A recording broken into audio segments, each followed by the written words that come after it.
Hello friends, myself Rahul Singhal is there again in front of you with the topic The Great Himalayas from West to East. It is chapter 2 Structure and Physiography of your geography book. As we know, there are several large scale regional variations within the Himalayas on the basis of relief, alignment of ranges, and other geomorphic features. The Himalayas can be divided into 5 divisions from west to east.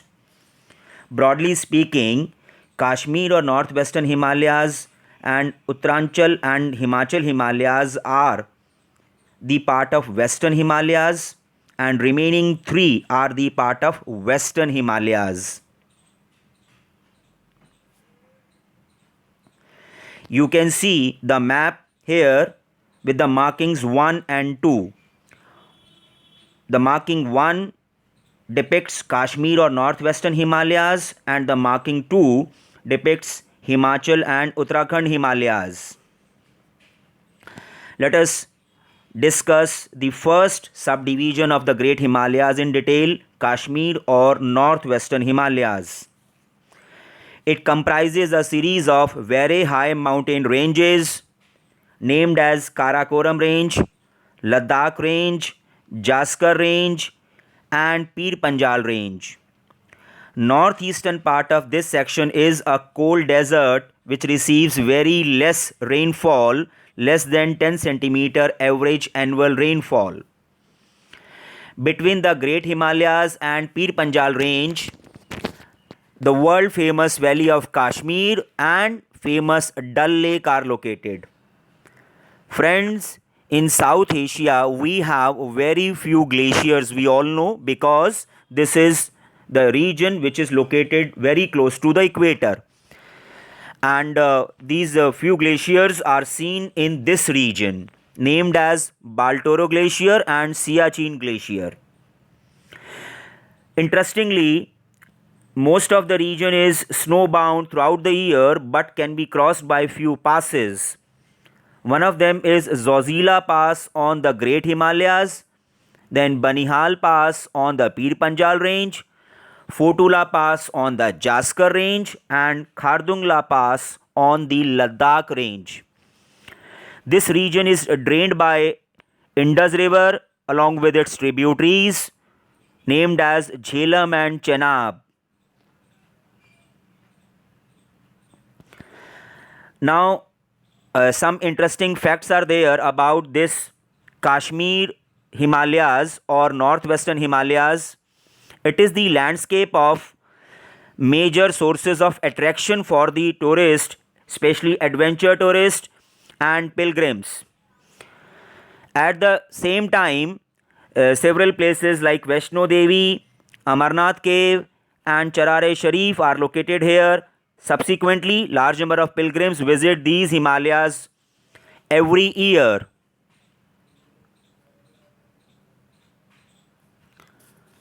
Dear friends, Kashmir Himalayas are also famous for Karewa formations.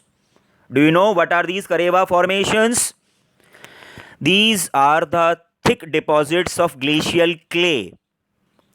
As we know, rivers are coming from high mountain ranges, so sediments keep coming in through these rivers, and rivers deposit these sediments here in large number in that lake, which is resulted in the formation of lacustrine plain. Time passes and slowly water drains away, which leaves behind the deposits. These Karewa deposits are very useful for the cultivation of jaffran, which is a local variety of saffron. Kesar, you all know, which is used in food items as well as it is a medicinal herb also. Now we'll discuss the second subdivision of Himalayas, Himachal and Uttarakhand Himalayas. This region is roughly located between the Ravi River in the west and Kale River in the east. As we all know, Ravi River is a tributary of Indus River, And along with Ravi River, Beas and Satluj rivers also drain this part of Himalayas. And Kali River is a tributary of Ghagra River, and Ghagra River is a tributary of Ganga River. Along with this, Yamuna also flows here. So, as a whole, we can say that this section of Himalayas is drained by both the river systems, Indus and its tributaries, as well as Ganga and its tributaries. Friends, now we have three subdivisions of Eastern Himalayas. You can see the map. Third division is Darjeeling and Sikkim Himalayas. Fourth subdivision is Arunachal Himalayas. And fifth subdivision is Eastern Hills and Mountains, which is also known as Purvanchal. Now in detail we'll discuss Darjeeling and Sikkim Himalayas. These Himalayas are surrounded by Nepal Himalayas in the west and Bhutan Himalayas in the east. This section of Himalayas is relatively very small but very significant portion of the Great Himalayas. Tista River flows in the region, and we all know these rivers are coming from great mountain peaks. That is why this is very fast flowing river, and because of its speed it does lot of down cutting and forms deep valleys. It is a region of high mountain peaks like Kanchenjunga, which is the highest mountain peak of Himalayas in India. Its altitude is 8,598 meters. Friends, Darjeeling Himalayas are known for its tea plantations also. Britishers introduced tea plantations in this region during colonial period. They took the advantage of favorable physical conditions in this section of Himalayas, especially Darjeeling region of this Himalayas. Geographically, moderate slope, thick and deep soil cover with high organic content, well distributed rainfall throughout the year, and mild winters made it very comfortable for the tea plantations. As a matter of fact, we all know Assam is the leading producer of tea in India, and Darjeeling Himalayas are giving a good competition to that.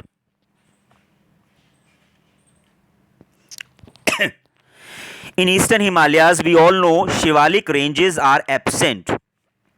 In place of Shivalik ranges, here we have Dwar formations. What are these Dwar formations? These are the floodplains, and these Dwar formations, floodplains are very useful in tea cultivation. Interestingly, Dwar formations are known as doors in Assami, Bengali, Maithili, Bhojpuri and Magahi languages. Subsequently, this region has become a gateway to the country of Bhutan. Undoubtedly, these Himalayas are also known for their scenic beauty, and they are very rich in flora and fauna, particularly various types of orchids. Next very famous division of Himalayas is Arunachal Himalayas, which is extending between the Bhutan Himalayas on the western side and Difu Pass on the eastern side. Endowed with Kangtu and Namcha Barwa mountain peaks, this region is drained by Brahmaputra river along with its tributaries. These mountain ranges are dissected by these fast flowing rivers from the north towards the south, and these rivers form deep gorges also, or eye shaped valleys, as they are flowing very fast and they do a lot of down cutting also. Some of the important rivers are Kemang, Dihang, Dibang and Lohit rivers. As these rivers are perennial in nature with the high rate of fall, they create very high potential of hydroelectric power generation in the country, which is not fully developed till date. So in future we can generate high quantities of hydroelectric power here. These Himalayas are inhabited by some tribal communities like Nagas, Monpa, Ebor, etc., which practice here shifting cultivation. Locally, this type of cultivation is known as jhoming here, which is actually slash and burn cultivation. Then comes Eastern Hills and Mountains, which is the eastward extension of Great Himalayas.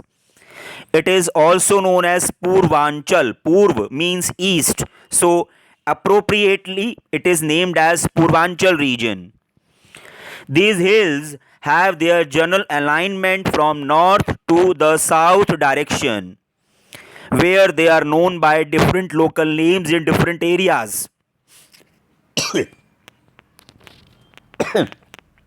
In the north, in Arunachal Pradesh, they are known as Patkai Bom Hills.